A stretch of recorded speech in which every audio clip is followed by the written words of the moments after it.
मित्रांनो, बऱ्याच वेळेला आपण काम खूप छान करत असतो, पण काही व्यक्तींच्या हिणवण्यामुळं, बोलण्यामुळं आपल्या मनात स्वतःबद्दलच एक न्यूनगंड तयार होतो आणि आपण आपल्याच चांगल्या कामाकडे दुर्लक्ष करतो.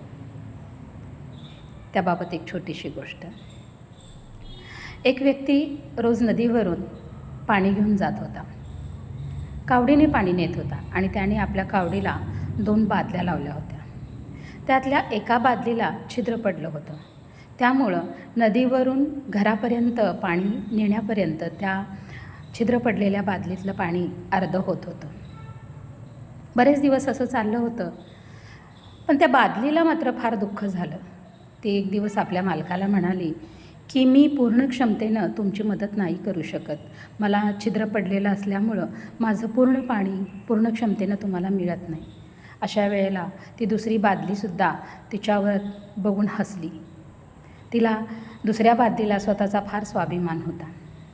त्यावेळेला मालक त्या छिद्र पडलेल्या बादलीला म्हणाला, तुला रडण्याचं किंवा दुःख करून घेण्याचं, मनात न्यूनगंड बाळगण्याचं काहीच कारण नाही.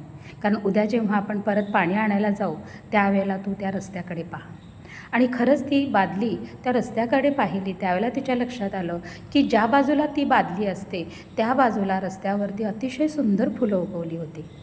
त्यावेळेला तो मालक म्हणाला, मला माहिती होतं की तुझ्यामध्ये छिद्र आहे, त्यामुळं ज्या वेळेला आपण या रस्त्याने येत होतो त्याच वेळेला मी काही फुलांच्या बिया या रस्त्यावरती टाकल्या होत्या आणि रोज तुझं पाणी त्या बियांना मिळत होतं. त्यामुळं आज त्या बियांचं रूपांतर सुंदर फुलांमध्ये झालेलं आहे आणि हा रस्ता तुझ्यामुळं बहरलेला आहे.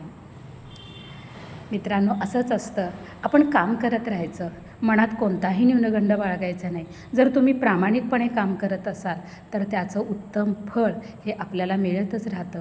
आपल्याला हिणवणारे बरेच लोक असतात, पण अशा लोकांच्याकडे आपण लक्ष देत राहायचं नाही, तर आपण आपल्या कामावरती फोकस करायचा.